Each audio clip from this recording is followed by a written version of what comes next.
સાબરકાંઠાના હિંમતનગરના નવાનગર ગામે છેલ્લા ઘણા વર્ષોથી ટાંકી બનાવવામાં આવી રહી છે, પરંતુ ટાંકીમાં પાણી જ નથી।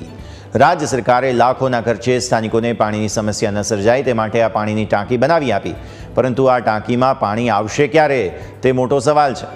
સરકારે નલ સે જલ યોજના અંતર્ગત 20 લાખ કરતાં વધુ રૂપિયાનો ખર્ચ કર્યો, પરંતુ પાણીની ટાંકી જર્જરિત હાલતમાં છે। પાણીની ટાંકીની સાથે મકાન દીઠ પાણી માટે લગાવાયેલા વોટર મીટરનો ખર્ચ પણ વેડફાઈ ગયો।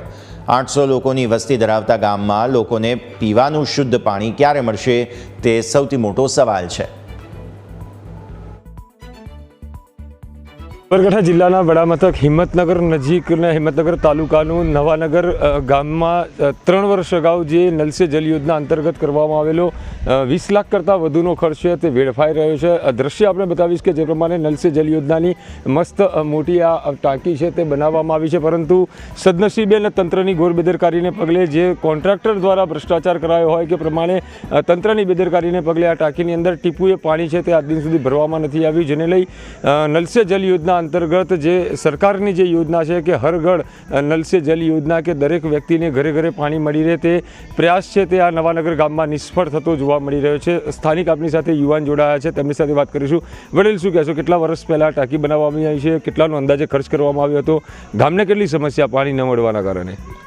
મારું નામ પટેલ યોગેશ કુમાર તુલસીભાઈ છે અને આ નવાનગર કંપાનો જ રહેવાસી છું। આપ જે આ દ્રશ્યમાં જોઈ રહ્યા છો એ નલ સે જલ યોજના અંતર્ગત આ સિંચાઈનો ટાંકો બનાવવામાં આવ્યો છે।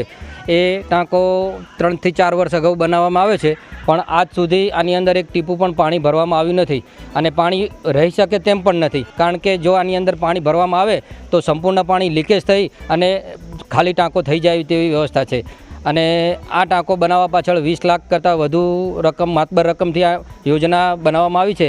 તેમાં વોટર મીટર પણ દરેક ઘર દીઠ આપવામાં આવે છે, એ પણ હાવ કાટ ખાઈ રહ્યા છે અને મીટર પણ આ બગડી રહ્યા છે, કારણ કે આ યોજનાથી એક પણ વાર ખેડૂતના ઘરે પાણી જઈ રહ્યું નથી। અને આ સારી યોજના છે, સરકાર આ કરકસરયુક્ત પાણી વાપરવાના જે ઉદ્દેશથી આ યોજના લાવી છે, પણ એનો આ એકદમ ફિયાસ્કો થઈ શકે તેમ છે। એમાં ગ્રામજનોને કેટલી સમસ્યા છે આ પાણી ન મળવાના કારણે? ગ્રામજનોને તો ખૂબ જ હાલાકી પડે છે, કારણ કે સવાર સાંજ પાણીની જરૂરિયાત હોય, પણ આ ટાંકામાં પાણી ભરાતું ન હોવાથી પાણી બહારથી લાવવું પડે અથવા ટેન્કરથી પણ પાણી લાવવું પડે, એવી પણ વ્યવસ્થા કરવી પડે છે। કામ પૂરું થયા પછી કોઈ અધિકારી કે કોન્ટ્રાક્ટરો આને જોવા આવ્યા છે? ના, ક્યારેય નહીં। આ કામ પૂરું થઈ ગયા પછી તો કોઈ અધિકારી કે કોઈ તંત્ર દ્વારા આની કોઈ કાળજી પણ લીધી નથી।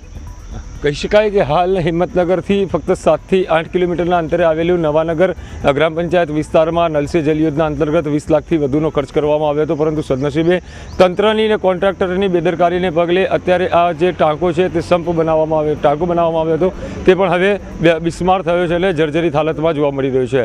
જો આ તપાસ કરવામાં આવે અને કામની ગુણવત્તા તપાસવામાં આવે તો એક મોટો ભ્રષ્ટાચાર થયો હોવાની આશંકા છે, તે પણ ગ્રામજનો વર્તાઈ રહ્યા છે। પરંતુ હાલ ટાંકાની અંદર પાણી ન ભરાતા અને લોકોને સમયસર પાણી ન મળતા ગ્રામજનોને પાણી સહિત જે વપરાશને પીવા માટેના પાણીના છે તે પણ તકલીફ છે તે પડી રહી છે। ત્યારે આવનાર સમયની અંદર આ જે કામ છે તે પૂર્ણ કરવામાં આવે અને ટાંકાની અંદર પાણી ભરવામાં આવે તે પ્રમાણેની માંગ છે તે પણ કરવામાં આવી રહી છે। ચિરાગ મેઘા, ન્યૂઝ કેપિટલ, હિંમતનગર।